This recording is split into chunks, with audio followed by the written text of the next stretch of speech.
Hi friends, had a lot of fun reading to you yesterday, so I thought we would try it again today. It's a beautiful day. The sun actually surprised us and came out, and also it's Wednesday, and I would normally come up to Westview on Wednesdays, but I'll just greet you from home and tell you happy Wildcat Wednesday. Okay, so this book is called The Dragon Who Liked to Spit Fire. And it's also from the vault, meaning it's really, really old. Like, this book was written in 1961 before I was even born.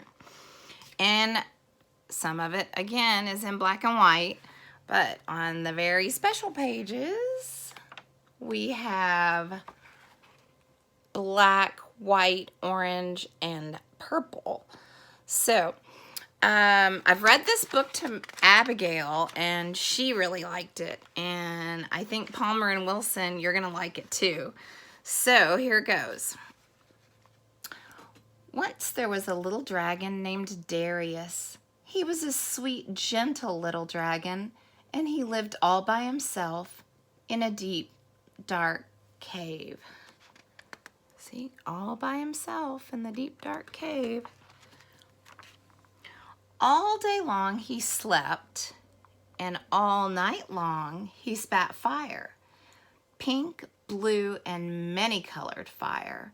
And sometimes he spat a purple fire with orange sparks. Spitting fire was what he liked to do best. One day, a little prince named Frederick lost his way. He came to the deep, dark cave and found Darius merrily spitting fire. Because they liked each other at once, Frederick asked Darius to come and live at his castle. Ooh, that sounds fun.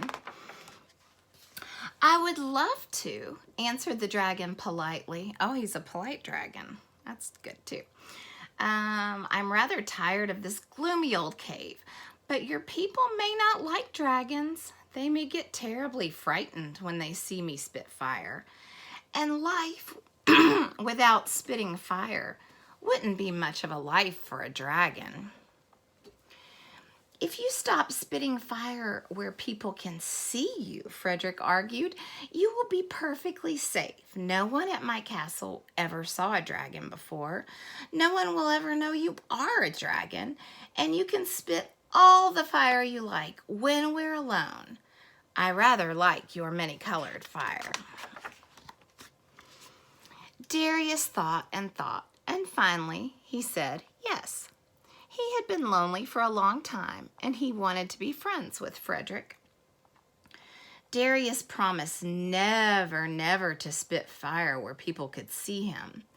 They left his gloomy cave and went to live at the castle. Oh, look at the castle.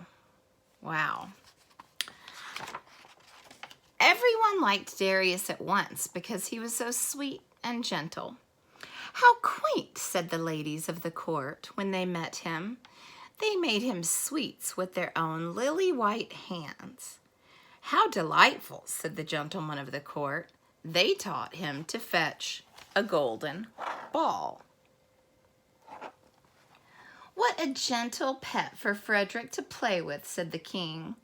The king presented Darius with a medal on a golden chain.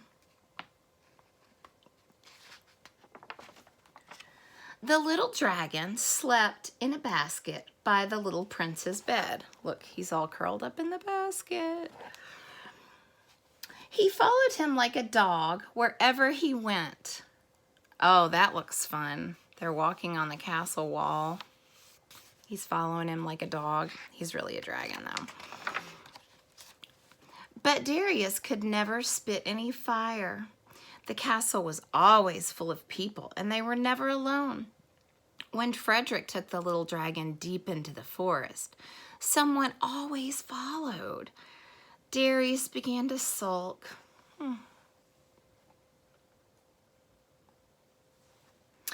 One rainy day, when they couldn't go outdoors, oh, you know about that, It's terrible when you can't go outside and it's rainy.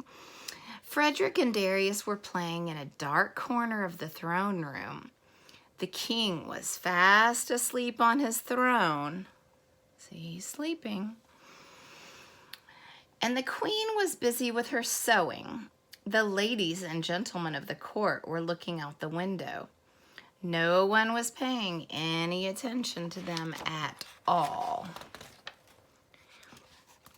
I am going to spit just a little fire, whispered Darius. Just a tiny little bit of pink fire. And before Frederick could stop him, the dragon spat. Oh, that doesn't look like a little bit of pink fire, does it? But Darius was terribly out of practice. He was also very excited. Instead of spitting a little bit of pink fire, he spat an enormous orange fire, and the royal banners went up in flames. Oh no. I don't think this is going to be good. Do you? Do you think the king will be happy? Let's see. The little dragon tried to blow them out before anyone noticed, but the more he blew, the more fire he spat. He tried to beat out the fire by thrashing his spiky tail around. He made a lot of noise and everyone began to stare. He behaved so much like a dragon that everyone realized he was a dragon. Look, Frederick says, "Oh no, this is terrible. This is terrible. What's going to happen?"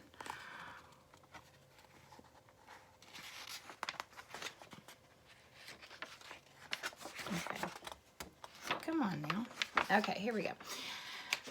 "How dreadful," said the king. Oh, look, his face is orange. If this book were in all colors, I bet it would be red because he's very, very angry. "All this time we've been living with a dangerous and mean dragon and never knew it. I must get my medal back.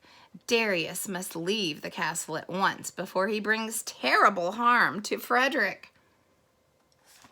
Do you think he was going to harm Frederick?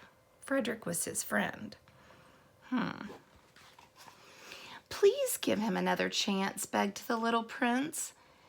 See, look, he's begging his father. "He'll never harm me, even though he is a very disobedient dragon." But the king would not listen.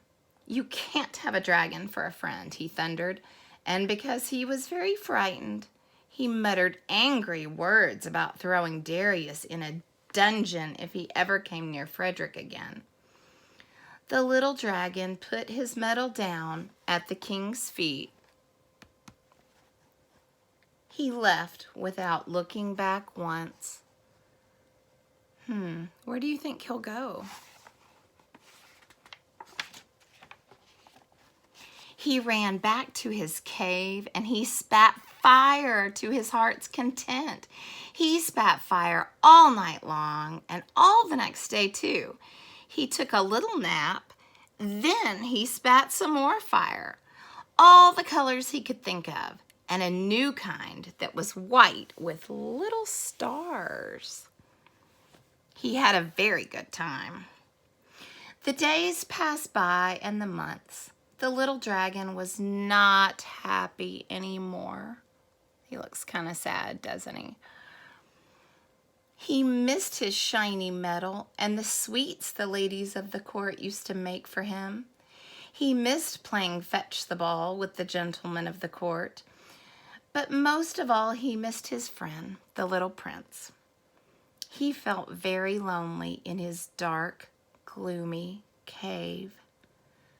Wonder what's going to happen. Wonder if he'll ever get to see Frederick again. Do you think so? Oh. Every day he wandered down to the forest, hoping that Frederick might happen to ride by so he could catch a glimpse of him. Look, Frederick is down here hiding behind, or Darius is down here hiding behind a rock, hoping to see his little friend Frederick, even though he can't talk to him. One day, as he waited, he heard the sound of trumpets. "Dur, dur, dur!" he saw the whole court with the king and Frederick in the lead. Wow, Frederick got to be first. Wonder what they were doing. Oh, they were going on a hunt. Suddenly, a wild boar, wow, that's like a really mean big pig, rushed out of the forest, charging straight at Frederick. Charging means he was running right to him. And look, he's got these little tusks. I hope he doesn't hurt Frederick.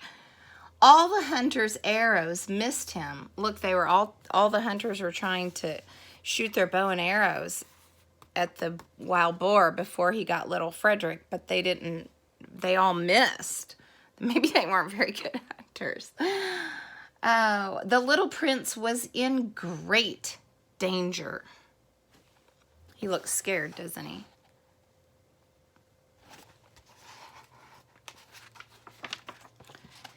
The little dragon darted from behind the trees. He remembered the king had said he would throw him in a dungeon if he ever came near Frederick again, but he didn't care. He saw that his friend was in danger and he needed him.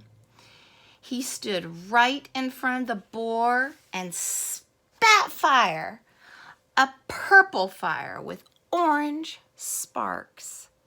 Well, it doesn't look like the boar liked that. The boar turned and rushed back into the forest. The little prince was saved. Do you think the king will start to believe that Darius will not hurt the prince? Let's see. Then Darius stood with his head bent in front of the king and waited for his punishment. The king cleared his throat 3 times.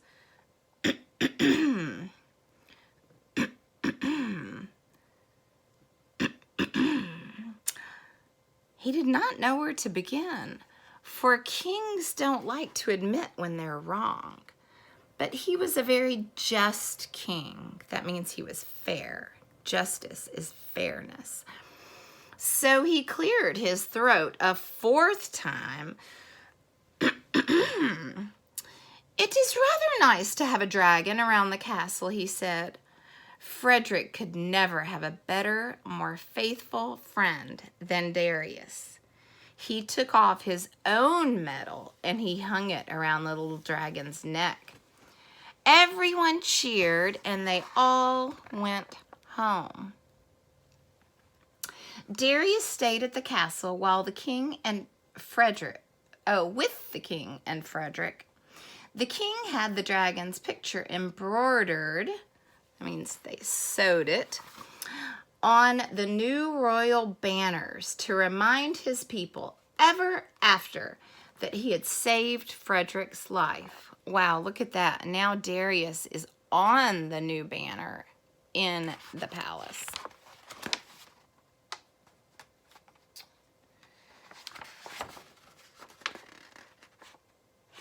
And every night, Darius sat on the castle walls, spitting beautiful colored fire for everyone to see.